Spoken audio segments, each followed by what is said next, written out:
and has the distinction of being recognized as Professor Emeritus with 5 health science universities in the country.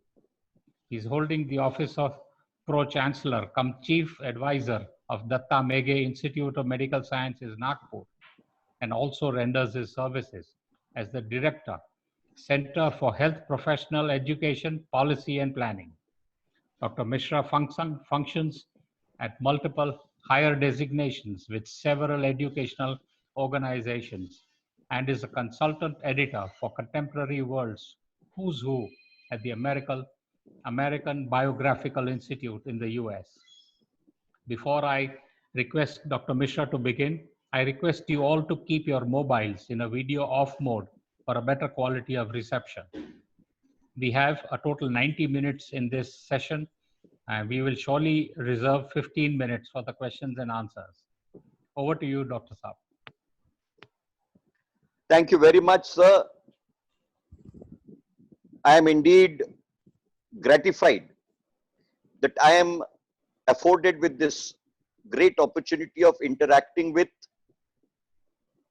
all those people who have created a place for themselves in the society by virtue of their consistent and creative contribution.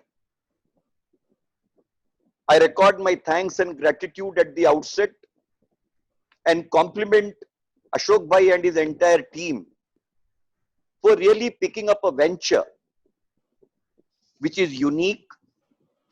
And as I was telling in the prologue, the captioning of it as a mind speak, I think speaks volumes about the entire thing. मैं ऐसा कहने का मूल कारण ये है कि जब अशोक वस्तानी जी ने मुझे इस विषय से अवगत कराया और उन्होंने माइंड स्पीक इस संदर्भ की बात बतलाई, तब मेरे मन के अंतर्गत जो एक सबसे पहले विचार कौंधा मित्रों वो यह था कि माइंड का तात्पर्य हम मन से जोड़ते हैं। मन बोलता है, मन कहता है, और सबसे बड़ी मन की खूबी ये होती है कि मन त्रयस्थ भाव से बोलता है, मन निष्पक्ष भाव से बोलता है, मन किसी प्रकार का लवलेश लगा करके नहीं बोलता। This is the beauty of the mind, and therefore when we say the mind speaks, it speaks that which is pure, it speaks that which is pious, it speaks that which is sensitive, it speaks that which is responsible, responsive as well as accountable. ये 7 गुण नारद जब मन के चिंतन की और मन की व्याख्या की व्याप्ति दिग्दर्शित करते हैं तो इन 7 आयामों के अंतर्गत वर्णित करते हैं। And therefore, mind speak today is not an individual mind that we are contemplating.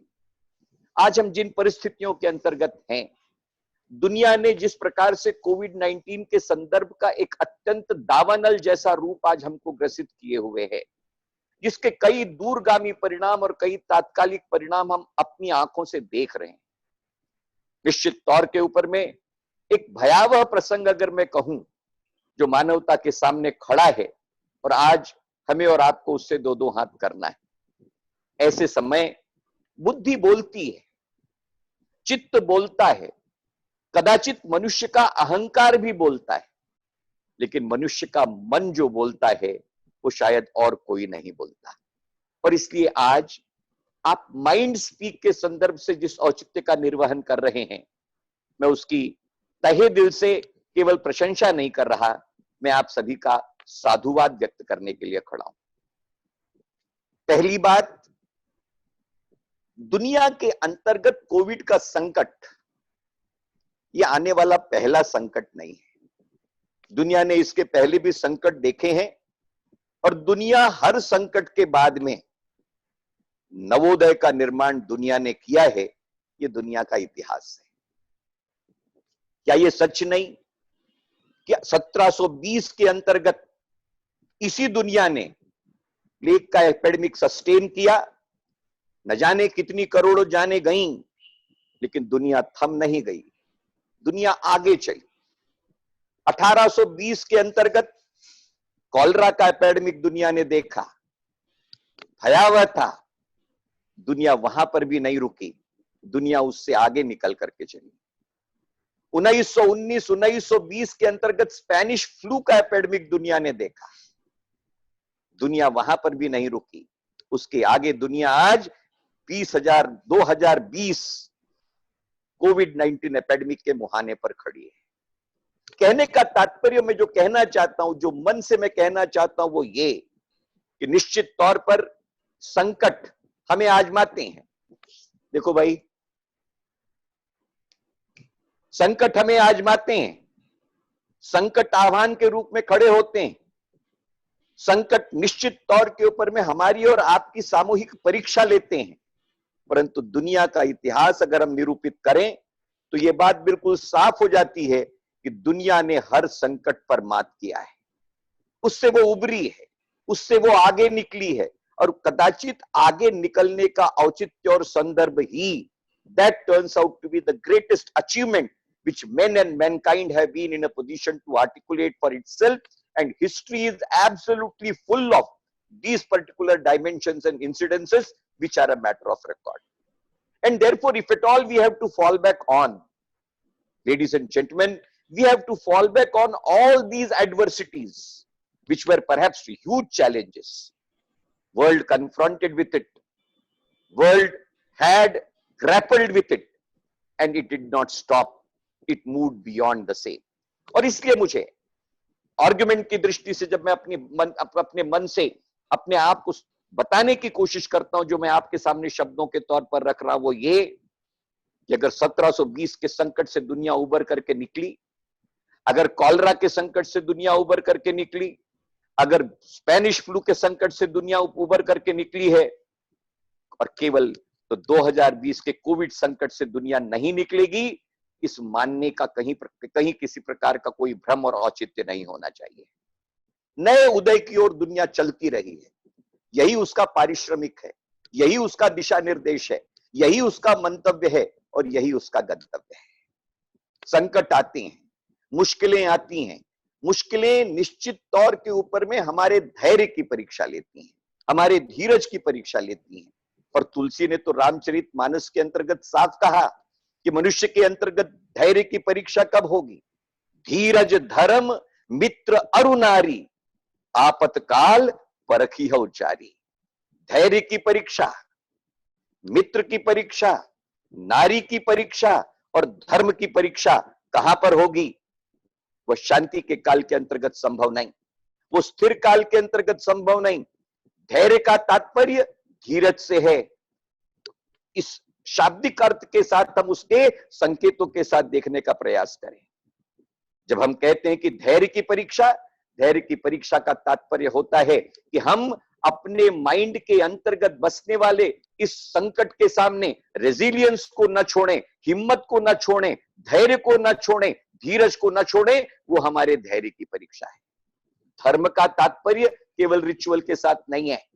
धर्म का तात्पर्य कि हम जिन संदर्भों के साथ, जिन संस्कारों के साथ, जिन बुनियादों के साथ हम खड़े हैं, they are required to be taken up and they are required to be maintained for the purposes of pursuance further.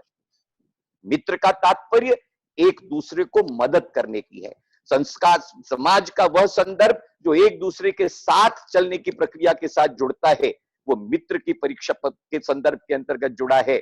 और नारी का तात्पर्य केवल नारी के नारी स्वरूप से नहीं है, नारी सहनशीलता का जो उच्चांक है, सहनशीलता का संदर्भ वहां पर धीरज, धर्म, मित्र और नारी, आपतकाल परखिहु चारी, इन संदर्भों के साथ जुड़ा हुआ है।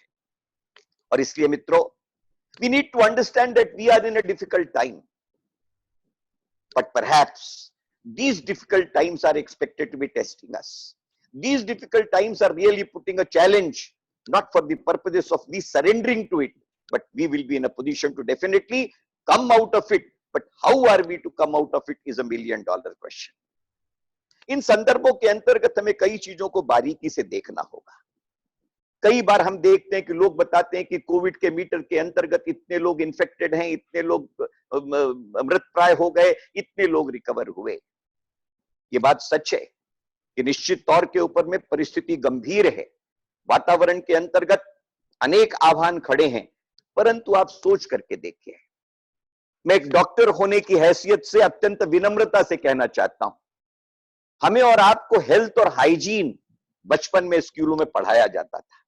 एकाएक आज के संदर्भ के अंतर्गत मुझे याद आया कि हमें स्कूल में बताया जाता था कि आंख में अंजन, दांत में मंजन, नित कर नित कर नित कर, नाक में उंगली, कान में तिनका, मत कर मत कर मत कर।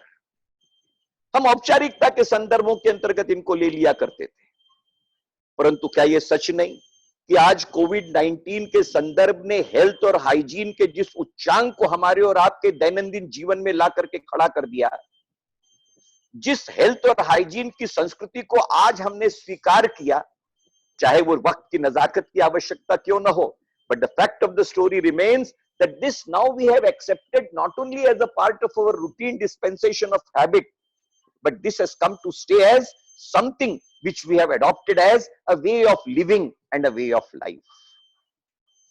हम दूसरी तरफ में आपका ध्यान आकर्षित करना चाहता हूं, क्या ये सच नहीं कि सारे दुनिया के अंतर्गत होने वाली इस भयावह स्थिति के अंतर्गत जो एक स्टैटिज्म आया है, उस स्टैटिज्म ने निश्चित तौर के ऊपर में उसके कुछ सुखद परिणामों का भी निर्माण किया हुआ है। इन सुखद परिणामों के अंतर्गत एनवायरमेंट, इस सुखद परिणामों के अंतर्गत सुरक्षा का भाव, इन सुखद परिणामों के अंतर्गत अनेक ऐसे रोग जो हमें अदरवाइज जिस मैनिफेस्टेशन के अंतर्गत दिखाई देने पड़ते थे। अगर मैं आज आपसे कहूं कि हिंदुस्तान के अंतर्गत कोविड के पहले उन रोगों के मरीजों की संख्या जिनके कारण हॉस्पिटल भरे पड़े रहते थे, आज उन संख्याओं के अंतर्गत एक व्यापक कमी आई है। मैं ये नहीं कहता कि रोग कम हो गए, पर निश्चित तौर के ऊपर में जीवन की लाइफस्टाइल के अंतर्गत बदलाव आए हैं। जो बदलाव केवल तात्कालिक है ये मैं मानने के लिए तैयार नहीं, ये दीर्घकालिक बदलाव हमारे दैनंदिन जीवन के अंतर्गत हमें और आपको देखने को मिलेंगे। किसी भी प्रकार का संकट, चाहे वो एपिडेमिक हो, दुनिया ने पहला वर्ल्ड वॉर देखा, दुनिया ने सेकेंड वर्ल्ड वॉर देखा और दुनिया उससे भी उबर करके बाहर निकली। और इसलिए मैं अत्यंत विनम्रता से कहना चाहता हूं कि निश्चित तौर पर यह वातावरण हमें निराश और हताश करता है, परंतु मानवीय जीवन का इतिहास और उसके चिरंतन स्वर जो बाहर निकलने की उसकी अदा और अदावत है, ये इस बात का प्रमाण है कि उसे कहीं किसी प्रकार से हतबल होने की आवश्यकता नहीं है। We have come out on all earlier occasions, and therefore this occasion cannot be an exception. The humanity, the men and the mankind, they will be in a position to tide over the entire thing and they will come out of it. Corona की लड़ाई, corona के योद्धा लड़ रहे हैं। क्या उनकी सहनशीलता हमारे सामने नहीं? क्या उनका उपाय योजना हमारे सामने नहीं? क्या उनके निश्चित तौर के ऊपर में सेवा का स्थायी भाव हमारे सामने नहीं? हम अपनी आंखों से देख रहे हैं। जिस श्रद्धा के साथ में हम इन सारे कोरोना योद्धाओं के सामने नतमस्तक हैं, हम उनके इस्तकबाल करने के लिए खड़े होते हैं, ये हमारी उस मानवीय संवेदना का जीवंत प्रतीक है। मैं दूसरी एक बुनियादी चीज की ओर आपका ध्यान आकर्षित करना चाहूंगा। इन 40-45 दिनों के अंतर्गत पहली बार हमने शायद महसूस किया होगा कि हम इतने बिजी रहा करते थे, परंतु अपने उस बिजी रहने के अंतर्गत कदाचित कुछ न कुछ हमसे और आपसे अछूता रह गया था, जिसके करीब होना चाहते थे, लेकिन शायद जिंदगी की दौड़ ने, जिंदगी की आपाधापी ने हमें उन तमाम वस्तु स्थितियों से चाहे अनचाहे धीरे धीरे धीरे धीरे दूर कर दिया था। हम चाहते थे, लेकिन शायद इस जिंदगी की दौड़ के अंतर्गत, जिंदगी की तेजी के अंतर्गत, जिंदगी की आपाधामी में, the speed with which we were wanting to contemplate ourselves, there were many arenas which were important. और मैं यहां पर अब दो शब्दों का प्रयोग आपके सामने करना चाहता हूं। एक, वे चीजें जो हमारी जिंदगी के अंतर्गत हम इंपॉर्टेंट महसूस करते हैं, और वे चीजें जो हमें इंपॉर्टेंट लगने के साथ ही साथ अर्जेंट लगती हैं। हम अर्जेंट चीजों को निभाते चले गए, हम अर्जेंट चीजों के पीछे भागते चले गए। अर्जेंसी और अर्जेंट चीजों ने हमारा इतना समय, इतना ध्यान, हमारी प्रगति के नपना घटों के अंतर्गत हमने चीजों को, इंपॉर्टेंट चीजों को अर्जेंट बना करके कई इंपॉर्टेंट चीजों को जो इंपॉर्टेंट थी लेकिन नॉन अर्जेंट बना डाला था।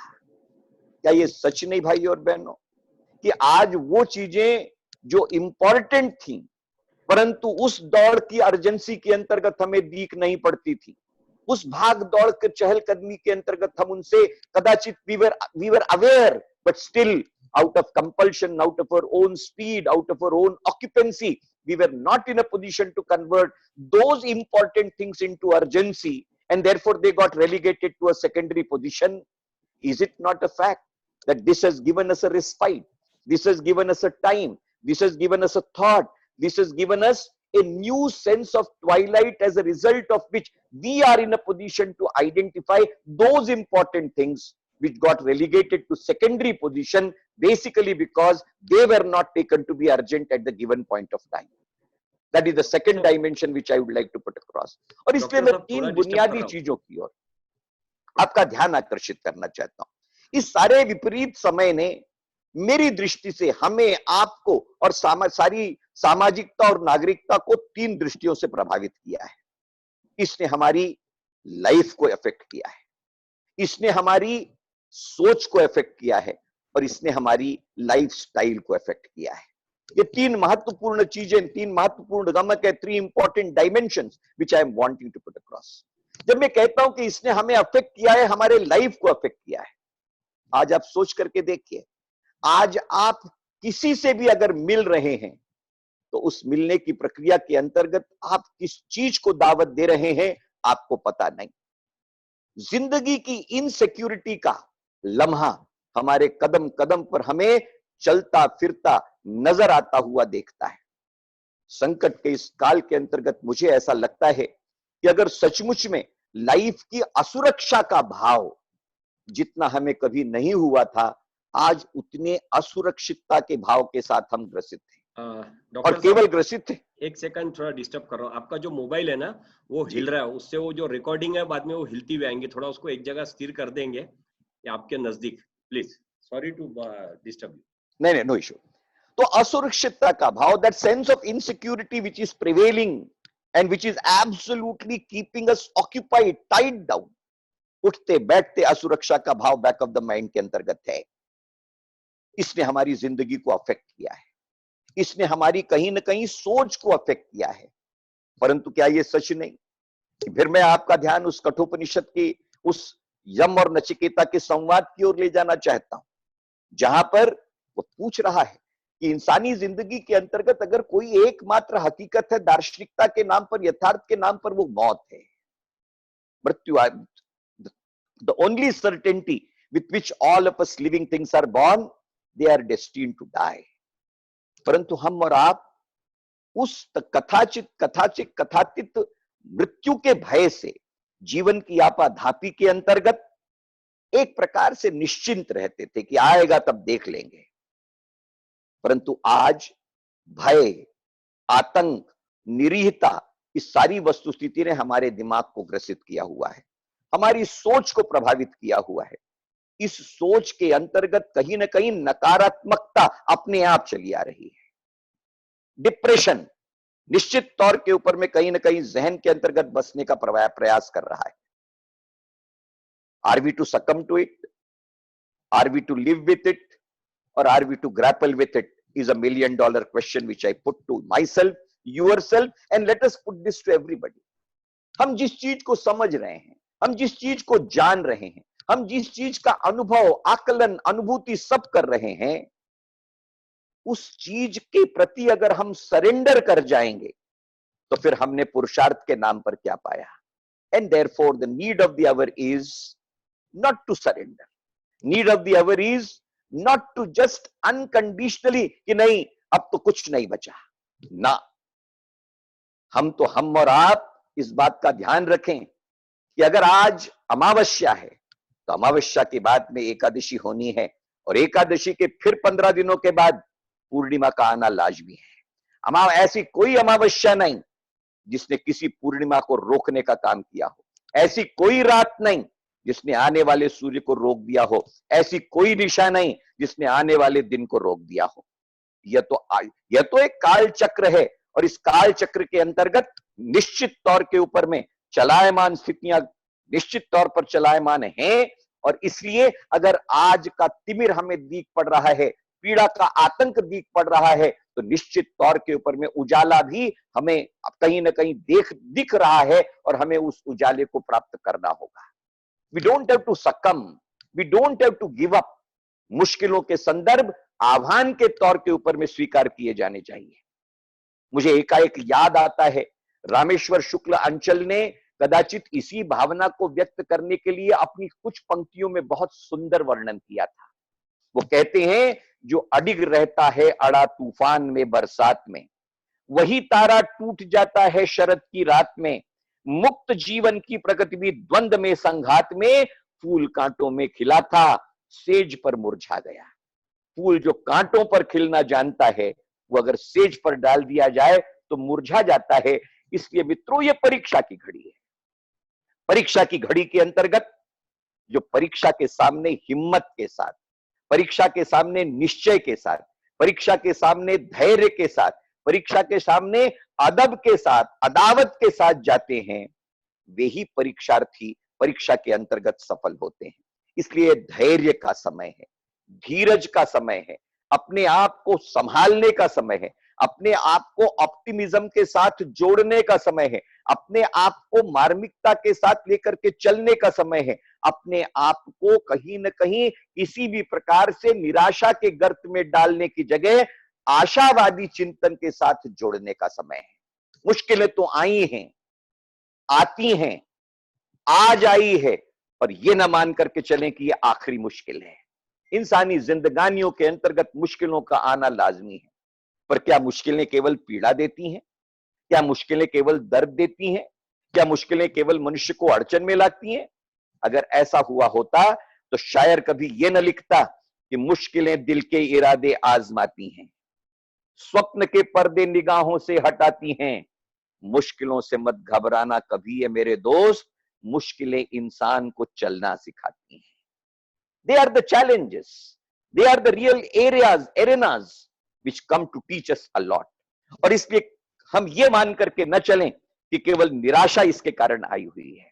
इस निराशा के तहत हमें कहीं न कहीं एक नई लाइफस्टाइल को जीने का सबक और सबब इस माध्यम से प्राप्त हुआ है। और इसलिए मित्रों, जिस तरीके से मैंने कहा कि हमें एक मूल रूप से दृष्टिकोण में रूपांतरण अत्यंत आवश्यक है। सिगमंड फ्राइड कहता है कि मनुष्य मूल स्वभाव से उसके दो अप्रोचेस हैं, एक पॉजिटिव अप्रोच है और एक नेगेटिव अप्रोच है। हम चीजों में क्या देखना चाहते हैं, उस दृष्टिकोण के माध्यम से that decides what we are going to see. और फिर मैं उस उदाहरण को दोहराना चाहूंगा जहां पर सिगमंड फ्राइड ने अपनी इस बात को पुख्ता करने के लिए कहा था कि एक ग्लास है कांच का, जो जिसके अंतर्गत आधा वो पानी से भरा हुआ है। ऑप्टिमिस्ट और पेसिमिस्ट दोनों उस ग्लास को देखते हैं। जो पेसिमिस्ट है उसके लिए ग्लास आधा खाली है, लेकिन जो ऑप्टिमिस्ट है ग्लास उसके लिए आधा भरा हुआ है। हम चीजों को देखने का दृष्टिकोण कैसे तय करें, कैसे निर्धारित करें, यह तय करता है कि घटनाक्रम हमारी इस आंखों के सामने किस रूप के माध्यम से प्रतिपादित होगा। यह तो सच है कि घटनाक्रम को रोका नहीं जा सकता, घटनाक्रम को बाईपास नहीं किया जा सकता। Inevitability of the dimensions which are there at the doorsteps, they cannot be denied. They have come to stay as a matter of challenge. But then, how do we confront the challenge? How do we look at the challenge? How do we look at the situation? That is going to decide what exactly is expected to be turned out that and turn over that we will be able to produce. अगर हम घबरा करके, सहम करके कि बस this is the end of the world, इस भावना के साथ अगर उस स्वीकृति का मन बना लेंगे, तो then मन के हारे हार है, मन के जीते जीत।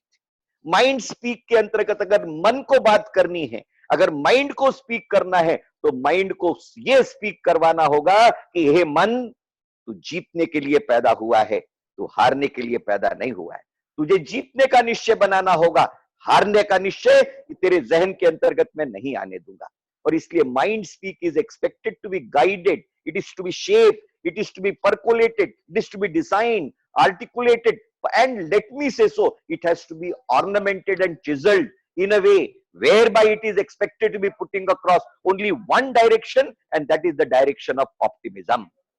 That optimism, अंधेरे के अंतर्गत ऑप्टिमिज्म पैदा नहीं होता, अंधेरे से उजियारे की ओर देखने का भाव ही ऑप्टिमिज्म है, आशावाद है, ऑप्टिमिस्ट होना है। और इसलिए आज आवश्यकता इस बात की है कि हम आशा के चिंतन को प्रतिपादित करें, आशा के दीप की लौ को जलाने का प्रयास करें, आशा के आशामयी दृष्टिकोण को प्रतिपादित करने का प्रयास करें। और ऐसे समय अच्छा ग्रंथ, ऐसे समय अच्छी किताब, ऐसे समय किताबों के अंतर्गत बसने वाले अनेक अनुभवों के वर्णन, ये हमें उस दृष्टि से देखने के काम में मदद करते हैं। ये दिलासा केवल दिलासे के माध्यम से प्रतिपादित होने वाला ये घटनाक्रम नहीं है। We have to consolidate ourselves. We have to enrich ourselves. We have to regroup ourselves. We have to regather ourselves, and we have to regarner ourselves. This cannot happen just like an accident. ये केवल आकस्मिक तौर पर पैदा नहीं हो जाएगा। ये केवल ये कहकर के कि सारी चीजें अपने आप दुरुस्त हो जाएंगी, ये मानने का कोई कारण नहीं। हमें प्रयास करने होंगे। आज हमने लॉकडाउन को स्वीकार किया, आज हमने उन सारे निर्देशों का पालन करने का पूरे हिंदुस्तान की सामाजिकता ने इस बात का जिम्मेदारी से निर्वहन किया। दुनिया के अंतर्गत शायद अगर कोई हमें कहता कि ऐसा कोई घटनाक्रम होगा जिसके अंतर्गत ऐसा लॉकडाउन होगा और एक ऐसा सेंस ऑफ डिसिप्लिन पूरे देश के अंतर्गत हमें और आपको देखने को मिलेगा, हम कदापि विश्वास नहीं कर पाते। परंतु क्या ये सच नहीं कि आज हमें और आपको ये देखने को मिल रहा है?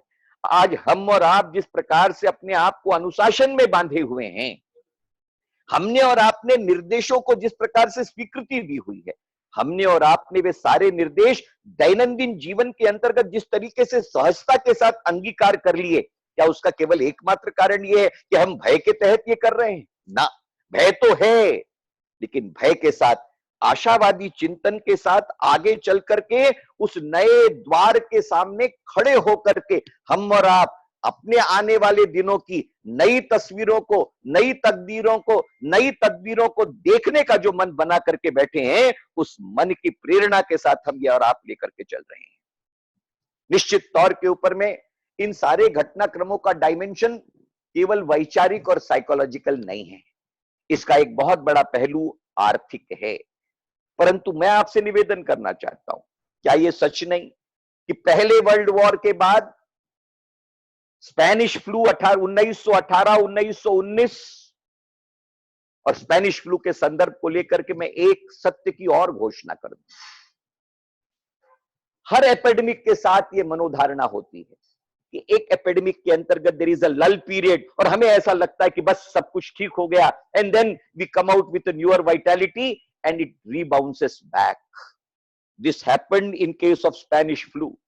1918 के अंतर्गत एपिडेमिक कुछ सबसाइड हुआ, लोगों ने माना कि बस things have absolutely receded, लोग नए सिरे से तेजी के साथ में बाहर आए। 3 महीनों के अंतर्गत रिलैप्स आया और रिलैप्स ने जितनी जाने ओरिजिनल एपिडेमिक में गई थी उससे कई गुना ज्यादा जाने रिलैप्स के अंतर्गत गई। आप आश्चर्य करेंगे, स्पेनिश फ्लू के एपिडेमिक के अंतर्गत 5 करोड़ लोगों की मृत्यु हुई थी।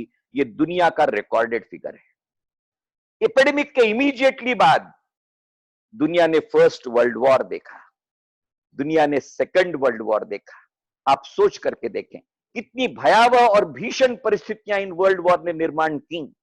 और सोच करके आप देखिए, वो जापान जो दूसरे विश्व युद्ध के अंतर्गत virtually it was demolished. Nobody could have contemplated that could be a resurgence. There could be a Navodaya. There could be a new twilight. There could be a new optimism. There could be a new emancipation. Nobody had thought. Nagasaki और Hiroshima इस बात की दुहाई देते थे कि निश्चित तौर के ऊपर में जापान की दूसरे विश्व युद्ध के अंतर्गत जो चरमरा करके कमर टूट गई है, इसके बाद जापान कब अपनी कमर को सीधा कर पाएगा, इसकी कल्पना दुनिया की दृष्टि से बाहर थी। 15 वर्षों के कालखंड के अंतर्गत जापान ने अपने आप को नए सिरे से जिस प्रकार से खड़ा किया, वो हमारे लिए एक उदाहरण है, वो हमारे लिए एक नेत्र दीपक यश है कि अगर लोक मंगल, लोक मानस और लोक निर्धार जब तय कर लेता है, तो उसके अंतर्गत उसकी करने की क्षमता कितनी अधिक होती है, ये जापान के दूसरे विश्व युद्ध के एनहिलिएशन के बाद की निर्मित और निर्माण इस बात को साबित करती है कि nothing is impossible for the main and Mankind in this world. Impossible इस शब्द की व्याख्या करते हुए भी जानकार बहुत सुंदर शब्दों में उसकी व्याख्या करते हैं कि इम्पॉसिबल, अगर आप इसे ध्यान से देखें तो यह शब्द नहीं है मित्रों। इम्पॉसिबल का स्पेलिंग अगर ध्यान से हम पढ़ें तो it is I am possible. Impossible का तात्पर्य इम्पॉसिबल नहीं है। इम्पॉसिबल को ध्यान से पढ़ा जाए तो उस शब्द के अंतर्गत ही आशा का नवोदय केंद्रित है कि I am possible. I plus M plus possible is equal to impossible. आप एक मिला करके पढ़ लेते हैं तो इम्पॉसिबल होता है, परंतु ध्यान से अगर माइंड स्पीक की दृष्टि से इम्पॉसिबल इस शब्द को पढ़ें तो it becomes I am possible. और आई एम पॉसिबल को सरलता के साथ if I am in a position to pronounce then the only way I am able to read it is I am possible.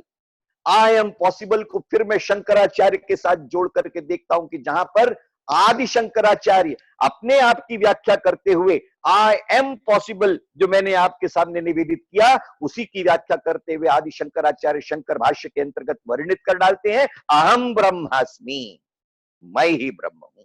यह अहंकार का विषय नहीं है। ये आई एम पॉसिबल की पॉसिबिलिटी को केवल व्यक्ति नहीं समष्टि के अंतर्गत देखने का जो चिंतन है वो अहम ब्रह्मास्मि का चिंतन है। और ये हमारे आशावाद का केंद्र बिंदु है।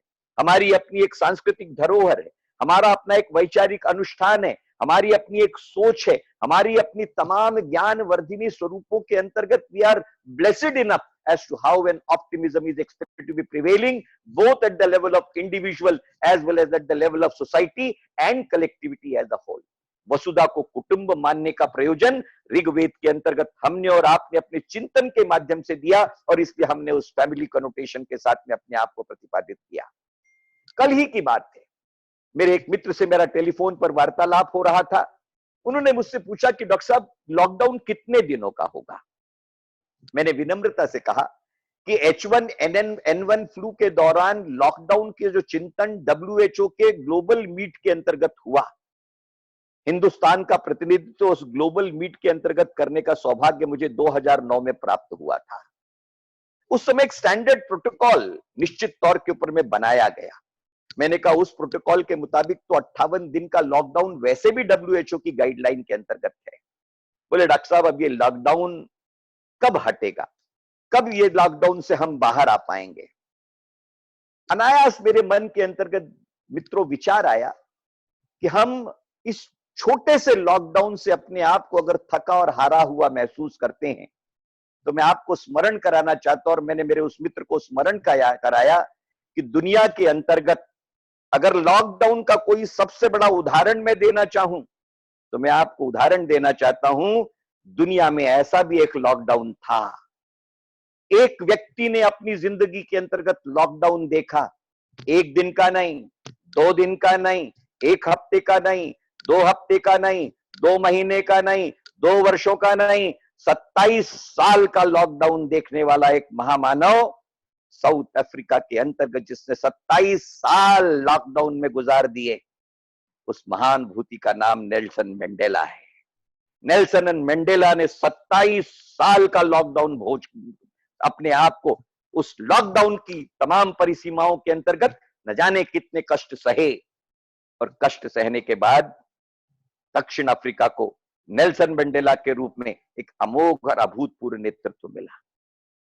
थकने का यह विषय नहीं है, हारने का यह विषय नहीं है। जो थक गया, जो हार गया, जो डर गया, फिर अगर मैं गब्बर के शब्दों में कहूं तो जो डर गया समझो वो मर गया। ये डर का विषय नहीं है। निडरता की थाती को कहीं ना कहीं आह्वान के रूप में as a matter of challenge we will have to grapple with it.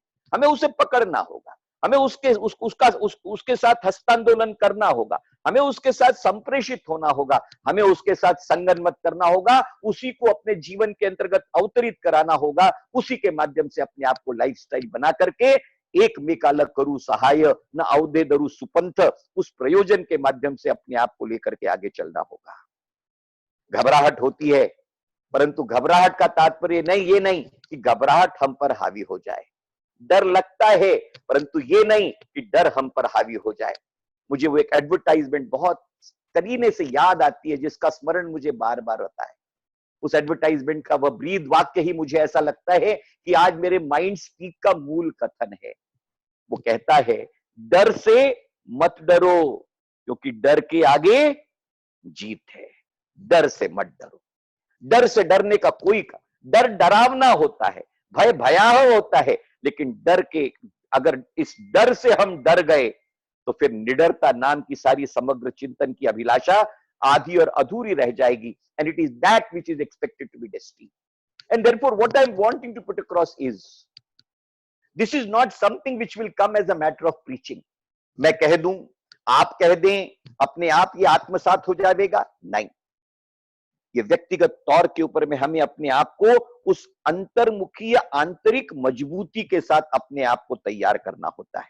It is self preparation, it is self articulation, it is self diligence, it is self indulgence, it is self organisation, it is self realisation, it is self congregation and it is self connotation. These are the dimensions which we need to understand. हम इन्हें पढ़ते हैं, पढ़ करके आनंदित होते हैं। Napoleon Hill इन सारी चीजों की व्याख्या करता है, पर आज वो घड़ी है जब इन सारी वस्तु स्थितियों को हम और आप अपनी जिंदगानी के अंतर्गत शनै शनै एक एक चीज के रियलाइजेशन के साथ स्थिति के अनुरूप अपने आप को ढालते हुए, अपने आप को तैयार करते हुए, अपने आप को उसके अनुरूप मानसिक तौर पर, शारीरिक तौर पर तैयार करते हुए, निश्चित तौर के ऊपर में कल के आने वाले उदय का केवल इंतजार नहीं करना है, आने वाले उदय की दृष्टि से सारे आवश्यक कदमों को उठाना है। मेरे एक मित्र ने मुझसे कहा कि भाई साहब ये सब तो ठीक है, लेकिन इसके कारण जो बेरोजगारी पैदा होगी, जो इकोनॉमिक रिसेशन आएगा, 1929-30 का इकोनॉमिक रिसेशन दुनिया ने देखा है, but that was not the economic recession which was the end of the world. दुनिया उस रिसेशन से बाहर आकर के निकली है, और उस रिसेशन ने दुनिया को प्रगति के वो कीमती 90 साल दिए हैं जो अवर्णनीय है, जिनकी प्रगति अनाकलनीय है। दुनिया उस इकोनॉमिक रिसेशन से बाहर आकर द्रुत और तेज गति के साथ में आगे बढ़ी, वो भी हमारी और आपकी आंखों के सामने है। और इसलिए हम ये मान करके चलें कि the economic recession which is expected to be generated out of the कोविड-19 situation is going to be resulting in perishment of the entire econometrics of the world. I am sorry, I am a student of history. मैं history का परामर्श लेकर के मेरे कथन को तैयार करने की कोशिश करता हूं। इतिहास हमें सबक देता है, इतिहास हमें सबक देता है। अगर 1929-30 का रिसेशन दुनिया को खत्म नहीं कर पाया और दुनिया उसमें से बाहर निकली है, तो मैं दावा करने वाला कोई सेफोलॉजिस्ट नहीं हूं, परंतु निश्चित तौर के ऊपर में एक आशावादी चिंतन के साथ प्रमेय के तौर पर यह प्रतिपादित करने की निश्चित तौर पर हिम्मत करता हूं कि दुनिया इस आने वाले इकोनॉमिक रिसेशन से भी बाहर निकलेगी, क्योंकि आदमी की, इंसान की फितरत का सबसे बड़ा सबब यह है कि हर संकट पर मात करने का निश्चय ही उसका व्यक्तिगत और सामूहिक जीवन का निर्धार है। परंतु इन सारी वस्तु स्थितियों में हमें कुछ छोटी छोटी चीजों का ध्यान देना होगा। जैसे मैंने कहा, लाइफस्टाइल के अंतर्गत बदल, लाइफस्टाइल के अंतर्गत आने वाला अनुशासन, लाइफस्टाइल के अंतर्गत आने वाली पॉजिटिव सोच, लाइफस्टाइल के अंतर्गत बसने वाली रचनात्मकता, और इस समय हमें अपने आप को अपडेट करने का यह समय मिल गया है। No setback is such which will stop any and every comeback. Comeback आप किसे कहेंगे? What is called comeback? If setbacks are not there, where there is a comeback. Comeback का सबसे बड़ा कारण, कमबैक तो उस बच्चे का नाम है जो उस मां की गोद से पैदा होता है, उस मां की कोख से पैदा होता है, जिसको हम सेटबैक कहते हैं। अगर सेटबैक है, और सेटबैक अगर सच है, तो मैं आपको दावे से कहता हूं, ऐसा कोई सेटबैक नहीं जो कमबैक के बेटे को जन्म न देता हो। Comeback is the real future. Setback अगर आज है, तो there is a comeback tomorrow, and that comeback is awaiting all of us. But then we will have to prepare ourselves for that comeback. मैं फिर 1930 के उन 3 प्रिंसिपल्स की ओर आपको ले जाना चाहता हूं जो इकोनॉमिक रिसेशन के साथ में जुड़े रहे। पहला principle, whenever there is a huge unemployment always results in emancipation to self employment. 1930 के बाद का कालखंड अगर आप इकोनॉमिक रिसेशन के बाद का देखें, उसका पहला प्रिंसिपल जो जनरेट हुआ कि दुनिया के अंतर्गत जब व्यापक पैमाने के ऊपर में बेरोजगारी पैदा होती है तो निश्चित तौर के ऊपर में वो बेरोजगारी सेल्फ एम्प्लॉयमेंट की टेंडेंसी को जनरेट करती है। एंटरप्रेन्योर स्किल्स के नए डायमेंशंस उसके अंतर्गत मुखरित होते हुए निकलते हैं और वो एंटरप्रेन्योरशिप निश्चित तौर के ऊपर में कालांतर में एक व्यापक एम्प्लॉयबिलिटी की आधारशिला रखती है और फिर सारी इसकी सारी वस्तुस्थितियां बदस्तूर जो बिगड़ी हुई होती हैं वो शनय शनय अग्रसर होकर उन्नति के रास्ते पर चलने लगती हैं। This is a parameter which has been there and which has been visualized and therefore it is in that context what I am wanting to put across। आप लोगों का की दृष्टि से अगर मैं विचार करता हूं तो मुझे ऐसा लगता है कि जिस तरीके से मैंने कहा कि ये समय है कि हम अपने आप को अपस्केल करें। आने वाले समय के अंतर्गत these are the dimensions in which we are required to be articulating ourselves। आप मुझे बताइए, क्या आग लगने के ऊपर में कुआं खोदा जाएगा? आज अगर मैं समझ पा रहा हूं कि आने वाला दृष्टि निर्देश मुझे इस ओर ले जाएगा तो whether I am in a position to upscale myself for that particular purpose is $1 million question। This is a time where I should be in a position to upscale myself। This is the time where I should be in a position to upscale in terms of those positive associations which will be of consequence and relevance to me। मुझे ऐसा लगता है कि आज हमें दिलासे की जरूरत है। देखिए, दिलासा आर्टिफिशियल नहीं हो सकता। दिलासा निश्चित तौर के ऊपर में पॉजिटिव रिलेशनशिप के साथ होता है। आपको आपकी आपाधापी के अंतर्गत न जाने कितने लोग ऐसे रहे होंगे जिनसे आप आत्मीयता से बात करके उनकी खैर ख्वाही की बात करना चाहते होंगे। आज समय है, आज हम उनसे बात कर सकते हैं, उनसे उनकी खैर ख्वाही की बात पूछ सकते हैं। पॉजिटिव रिलेशन जो हम जिन जीवन की भाग दौड़ के अंतर्गत जो स्मरण के योग्य थे लेकिन विस्मरित हो गए थे, आज उन्हें स्मरण करने का समय है। We can connote that, we can rejuvenate, we can rekindle, we can realign that positive association and that positive relation। और ये केवल पर्सनल है, ये मैं नहीं मानता। मैं बिजनेसमैन नहीं, मुझे उसका कोई ज्ञान नहीं। मैंने तो मेरे प्राक्तन के अंतर्गत ही कहा, जिंदगी भर अध्ययन और अध्यापन ये मुझे विरासत में मिला और उसी के अंतर्गत मैंने जिंदगी खपा दी। परंतु पॉजिटिव रिलेशनशिप क्या ये व्यवसाय के अंतर्गत निर्धारित नहीं होती? मुझे ऐसा लगता है कि शिव खेड़ा का वो सजेशन मैं आपको देना चाहता हूं। आप सोच करके देखिए कि पिछले 5 सालों के अंतर्गत आपके पास कितने ग्राहक आए थे। आपके पास उसका एक रिकॉर्ड होगा और आप ये देखिए कि आपके पास 5 साल में जो ग्राहक आपके पास आया वो कितने बार सातत्य के साथ आया। अगर आपको ये ध्यान में आता है कि वेद प्रकाश मिश्रा अशोक भाई के पास 2016 के अंतर्गत खरीदी करने के लिए आए थे, लेकिन उसके बाद में वेद प्रकाश मिश्रा नहीं आए। ये समय है, आप सोचें कि वेद प्रकाश मिश्रा 2016 में खरीदी करने के बाद में 4 वर्ष मेरे पास क्यों नहीं आए। कदाचित उस समय वेद प्रकाश मिश्रा का न आना मुझे इसलिए नहीं खला क्योंकि मेरे पास आने वालों की संख्या इतनी थी कि न आने वालों की संख्या से मेरा कोई सरोकार नहीं था।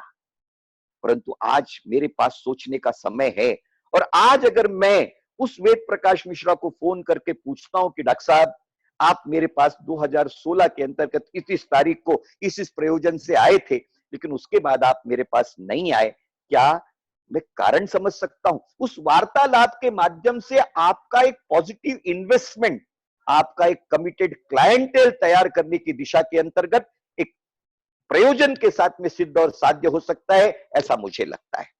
पॉजिटिव रिलेशन ये पर्सनल भी होते हैं, व्यावसायिक भी होते हैं, इनका उपयोग होता है, इनसे मदद मिलती है, इन्हीं का एक नेटवर्किंग होता है और इसी नेटवर्किंग के माध्यम से हमें कई प्रयोजन जो सिद्ध और साध्य करने होते हैं वो हम सिद्ध और साध्य करते हैं। Last but not the least मित्रों, this is the occasion where we are in a position to go in for an introspection of ourselves. हमने दुनिया के बहिर् स्वरूप को खूब देखा, हमने बहिर्गमी दुनिया के अंतर्गत न जाने कितने स्वरों के साथ उसे देखा, समझा, जाना, बूझा और उससे जुड़ते चले गए, पर कदाचित हमें अंतर्मुख होने का समय शायद मिला नहीं मिला, और अगर मिला भी तो हम अंतर्मुख कितने हो पाए ये हमारा और आपका व्यक्तिगत मसला है। आज ये अंतर्मुख होने का का हमें कहीं न कहीं समय मिला हुआ है। हम अंतर्मुख होकर के अपने आप को अधिक व्यापकता के साथ स्वहित और परहित इन दोनों के बैलेंसिंग कनोटेशन के दायरों को, if we are in a position to work out a judicious mix of the two, perhaps we will be in position to open a new vista of operation that we will be wanting to work out for ourselves in terms of the future propositions that are there before us, and perhaps that which we are required to be accepting in all possible with grit, determination and a positive sense. Friends, as I say, today the going is tough, it is difficult, but then I always want all of us to be guided by only one dictum, and that dictum is, when going is tough, who get going? Only tough get going. It is in that context. मुझे याद आता है एक छोटा सा किस्सा, छोटा सा संदर्भ जो मुझे मेरे पिताजी ने, मेरा पहला व्याख्यान 1962 में जो मैंने दिया था स्कूल के प्रांगण के अंतर्गत, आज मुझे उस व्याख्यान के वो वाक्य बरबस याद आते हैं। मेरे उस व्याख्यान के अंतर्गत 4 पंक्तियां उन्होंने लिखी थी जो मैंने रिसाइट की थी, और उस रिसिटेशन को लेकर के उस व्याख्यान के बाद जो तालियां बजी थी, वो तालियों ने मेरी जिंदगी भर के लिए केवल प्रेरणा का काम नहीं किया, वो मेरे मन में आज भी एक धरोहर के रूप में स्थापित हैं। और वो पंक्तियां थी कि गिरते हैं सहसवार ही मैदाने जंग में, गिरते हैं शहसवार ही मैदाने जंग में, वो कुफ्र क्या गिरेंगे जो घुटनों के बल चले। जिन्होंने घुटनों के बल चलने को स्वीकृति दे दी, वो फिर अपने आप को नए सिरे से नई लरज और नई तरज पर चलायमान कर पाएंगे, इसकी संभावना कम है। और इसलिए मित्रों, ये समय है, टफ समय है, परंतु टफ समय के अंतर्गत हमें आने वाले गोइंग को निर्धारित करने के लिए this is a preparatory phase, this is a updating phase, this is a understanding phase, this is an analytical phase, this is a time when we are wanting to decipher ourselves for the purpose of preparing ourselves in terms of life, lifestyle, life values, life ethos, life, the do's and don'ts of life to be redefined, to be re-articulated and to be re-envisioned for the largest perspective of that now uday which is awaiting us. Sahir Ludhianvi अमर साहित्यकार थे। उनकी नज़्में, उनकी गजलें, उनके तमाम लिखे गए गीत मन को स्पंदित और आह्लादित करते हैं। साहिर लुधियानवी से यह पूछा गया कि साहिर, आपने अपनी जिंदगी भर इतनी तमाम नज़्मों की रचना की, आप क्या बता सकते हैं कि इन तमाम रचनाओं में आपकी सबसे बेहतरीन नज़्म जो आपको लगती है वो कौन सी थी? साहिल को इस प्रश्न का उत्तर देने के लिए समय नहीं लगा भाई और बहन। उन्होंने 30 सेकंड के अंतर्गत उत्तर दिया कि मैंने ये जो नज़्म लिखी थी, ऐसी नज़्म दोबारा नहीं लिख पाया। पर आपको मैं बताना चाहूंगा, साहिर लुधियानवी की उस लफ्ज के वो अल्फाज में आपको याद कराना चाहता हूं जिसे साहिर ने अपनी जिंदगी की सबसे बेहतरीन, उनके लेखनी से लिखी गई सबसे बेहतरीन नज़्म के नाम पर कहा, इन काली सदियों केसर से जब रात का आंचल ढलकेगा, जब सुख के बादल पिघले, जब दुख के बादल पिघलेंगे, जब सुख का सागर छलकेगा, जब अंबर झूम के नाचेगा और धरती नगमे गाएगी, वो सुबह कभी तो आएगी, वो सुबह आएगी। उस सुबह को आना होगा, उस सुबह का आना लाजमी है। हम और आप उस सुबह की उदय के, नव उदय का केवल इंतजार नहीं, उस इंतजार के सृजन की जो पूर्व तैयारियों के लिए हमें और आपको आवश्यकता के अनुरूप अपने आप को, समाज को, निष्ठा को, धैर्य को, धीरज को, तेजस्विता को, तत्परता को और तपस्विता को नए सिरे से तलाश करके उसे चिजल करना है। This is the time when we ought to do it, this is the time when we are to ready it, this is the time when we are to prepare it, and this is the time where we are required to be really working out with a sense of total positive and pragmatic thought, pervaded by optimism for the purposes of ensuring into a new dawn which awaits us. वो नई सुबह, वो नया उदय, हमारे और आपके कल्याण का उदय जो आने वाले वक्त के अंतर्गत हमारा और आपका इंतजार कर रहा है, उसकी पूर्व तैयारी का यह काल है। हम उस दृष्टि से अपने आप को व्यक्तिगत तौर पर, सामूहिक तौर पर, सामाजिक तौर पर, मुझे ऐसा लगता है जीवन की आपाधापी के अंतर्गत मित्रों, जिस तरीके से हम कहीं ना कहीं संवेदन शून्यता के साथ में जुड़ते चले जा रहे थे, मैकेनिकल सोसाइटी की तरफ हम बढ़ रहे थे, रोबोटिक सोसाइटी की तरफ हम बढ़ रहे थे, कदाचित फिर से हम मानवीय संदर्भों की ओर लौटने की दृष्टि से नए सिरे से अपने आप को पा रहे हैं। मैं अपनी बात को उस नव उदय के संदर्भ का चिंतन, उस वैल्यू इथॉस के साथ में अपने निवेदन को आपके लिए समर्पित करना चाहता हूं, जहां पर यह बात का इजहार करते हुए शायर कहता है, आप उस जहन के अंतर्गत बसने वाली इबादत का ध्यान दें। मैं उन पंक्तियों की ओर आपका ध्यान आकर्षित करता हूं कि जिंदगी की संवेदन शून्यता कहीं ना कहीं परमार्थ के अभाव का कारण भी इस मैकेनिकल सोसाइटी के अंतर्गत बनी हुई थी। कदाचित यह काल हमें उस संवेदन शून्यता से, उस संवेदनशीलता की धरातल पर ले जाकर सामूहिकता और व्यक्तिगत जीवन के अंतर्गत खड़ा कर दे, जहां पर नए सिरे से हम उस वस्तुस्थिति को पहचान पाए कि गमों की आंच पर आंसू उबाल कर देखो, गमों की आंच पर आंसू उबाल कर देखो, बनेंगे रंग किसी पर भी डाल करके देखो, तुम्हारे बेचैन दिल को सुकून आएगा, किसी के पैर का कांटा निकाल कर देखो। It is that dimension, ladies and gentlemen, which we are required to be reliving all over again for the purposes of re-actualization, and that will be a real contour and connotation of Navodaya, not only of you and me, Navodaya of men, Navodaya of mankind, Navodaya of humanism, Navodaya of humanity, Navodaya of economics, Navodaya of जीवन जीने की लय, Navodaya of जीवन जीने की पद्धति, Navodaya of जीवन जीने का आचरण, नवोदय ऑफ जीवन का Arunoday. It is that which we are required to be contemplating. Let us prepare ourselves for the purposes of actualization of that which awaits all of us in a real sense. With these words, I am wanting to connote this as a part of my mind speaking, not on my behalf, perhaps on behalf of all those who want to think by mind for a better tomorrow, for a tomorrow which is expected to be catering to the cause of men, mankind, and humanity, a tomorrow of sustenance, a tomorrow of existence, a tomorrow of goodness, a tomorrow of peace, a tomorrow of prosperity, and above all, a tomorrow of tranquility. Thank you very much.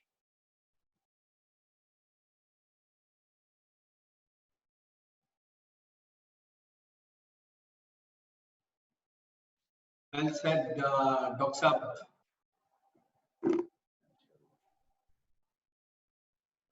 हाँ हाँ बोलिए अविनाश जी. अशोक भाई कहाँ है? अशोक भाई को भी मैंने अनम्यूट कर दिया है. बहुत ही जोरदार आपका अभिभाषण था डॉक्टर साहब. धन्यवाद धन्यवाद. मंत्रमुग्ध हो गए थे. 2 मिनट तो हमको वापस आने में लगा कि ये क्या हो गया, एकदम कैसे बंद हो गए डॉक्टर साहब.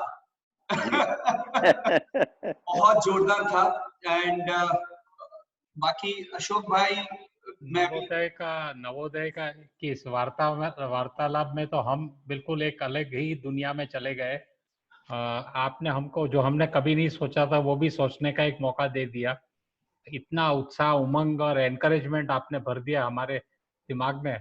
और वो शायर लुधियानवी की जो नज़म है वो सुबह कभी तो आएगी, जी वो जी. आपने उसके जो शब्द सुन के बिल्कुल रोंगटे खड़े हो जाते हैं. और वो बिल्कुल आपने कर दिया, क्योंकि ये मेरा फेवरेट सॉन्ग भी है और अरे वाह.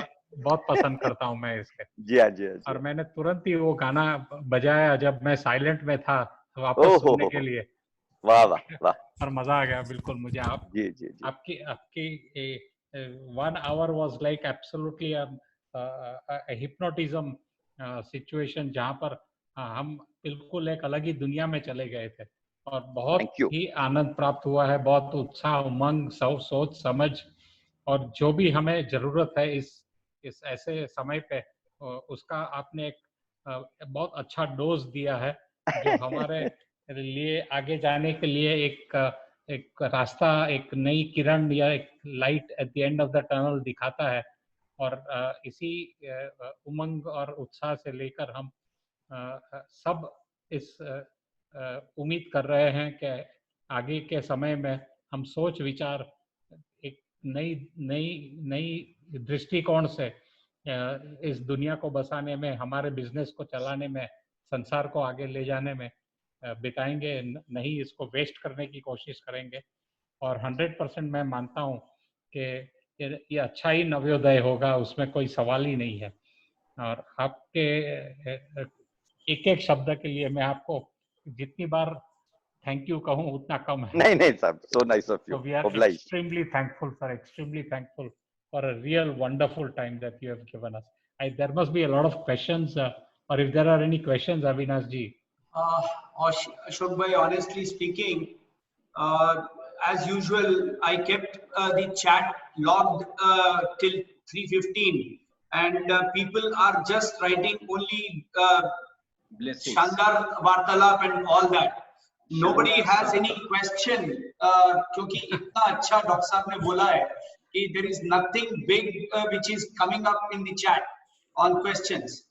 आप I और think नितिन this is भाई, one of the biggest challenge when a very top class speaker speaks and people are absolutely stunned and they have absorbed so much that they do not see any questions coming out of the whole thing. And I think that is one of the biggest what do you call it, the best thing that a speaker can ever receive as a compliment more than anything. And I feel that it is very true that even I don't have a single question to ask. I'm obliged. Nitin ji, I am treated as a question mark always. Even I don't have any questions. Sir, doctor साहब की बात से एक चीज समझ में आ रही है कि all storms are not coming to destroy you, some storms are coming to clear your path.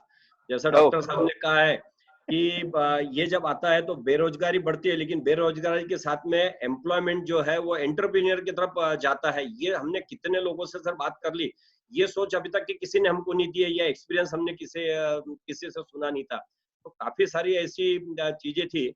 और किसी की कई एक बात भी मुझे याद आती है कि मुश्किल नहीं कुछ इस दुनिया में, तू जरा हिम्मत तो कर, ख्वाब बदलेंगे हकीकत में, तू जरा कोशिश तो कर, आंधियां सदा नहीं चलती मुश्किलों के लिए, कि तुझे मंजिल भी मिलेंगी, बस तू कोशिश तो करके देख। और मैं डॉक्टर साहब आपकी उम्र तो नहीं पूछूंगा, लेकिन जो आपके थॉट है वो अच्छे अच्छे यंग लोगों को भी सोचने पे मजबूर कर देते हैं। कि किसी ने कहा है कि महत्वपूर्ण ये नहीं कि आपकी उम्र क्या है, महत्वपूर्ण ये है कि आपकी सोच किस उम्र की है। तो मैं आपकी सोच को बहुत बहुत सैल्यूट करता हूँ। और जो अपेक्षा हम लोगों ने करी थी, अशोक भाई कहाँ है अपने नागपुर वाले, कहाँ जाके बैठे सर आप? और हमने सबने रिक्वेस्ट की थी उनको आप तक पहुंचने के लिए। मैं भी आपको पर्सनल जानता हूँ, अकोला आप काफी बार आए, लेकिन अशोक भाई को मैंने बोला कि अशोक भाई आप जरा बात करिए, डॉक्टर साहब का समय निकालिए। और ये पूरे माइंडस्पीक टीम की ओर से मैं बहुत बहुत आपको साधुवाद करता हूँ। और हम 17 तारीख तक 16 तारीख तक इसको चलाएंगे। उसके बाद अभी काफी जगह पे ओपन हो गए मार्केट, तो अब इसका टाइमिंग चेंज करेंगे और फिर आपसे कोशिश करेंगे कि फिर एक बार आपसे रूबरू हो। जरूर। धन्यवाद इस बात के लिए दूंगा कि मेरे इंस्टॉलेशन सेरेमनी में आप चीफ गेस्ट है, उस समय कुछ ख्वाहिशें अधूरी रह गई थी, तो आज मुझे लगता है कि मेरा इंस्टॉलेशन आज रियल मायने में पूरा हो गया है। हो गया, बिल्कुल। बहुत बढ़िया, बहुत बढ़िया, थैंक यू। अशोक भाई आपको भी बहुत बहुत धन्यवाद। दोस्तों, कल हमारे माइंड स्पीक के अंदर जो पैनल है वो बहुत ही बढ़िया पैनल है। और हमारे सबसे माइंड स्पीक के यंग एंड डायनामिक जो संयम मेहरा है, एक मेंबर, कल वो मॉडरेटर है।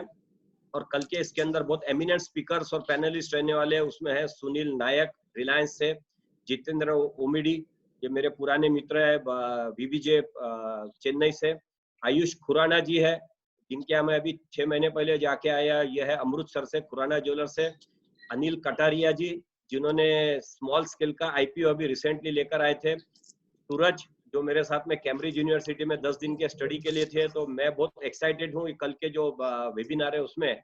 और मैं सबसे गुजारिश करूंगा कि फिर से एक बार अपने दोस्तों के साथ और अपने फैमिली के साथ कल आप सब लोग जुड़िए। ओवर टू यू अशोक भाई। Bas, I thank everyone for spending their precious time at Mindspeak. We have a few sessions only that we are trying to complete with, and we hope we can try to deliver the best in the best way possible. I thank everyone and wish you a very happy day, and try to spend your time nice, stay safe, stay home, and stay healthy. Dr. Saab, once again, thank you very much. Thank you, sir. thank you. Thank Thanks you, to sir. everybody. And doctor साहब ये हमें ना YouTube के ऊपर we आज wish he to इसको we look चढ़वाते forward हैं to meeting you. या मतलब So nice of you. YouTube पे भी करते हैं हम लोग, और इसको हम लोग टेलीग्राम पे भी ले जाते हैं। और जी, आपके जी। नागपुर के जितने लोग हैं जिनसे मेरी बात होती है, सब ये अपने रात के समय जब फ्री होते हैं पूरी तरह से इसको पूरी अच्छी तरह से सुनते हैं। तो ये आपका जो YouTube पे जाने के बाद में काफी जगह पे सुनाई दिया जाएगा। Thank you, बहुत thank बहुत you. धन्यवाद। Thanks, Thank you. thanks Thank you, everybody. thank you. Thanks Thank everybody. you. Thank So you. nice of you. God bless you all. God bless you all. Thank you. Thank you.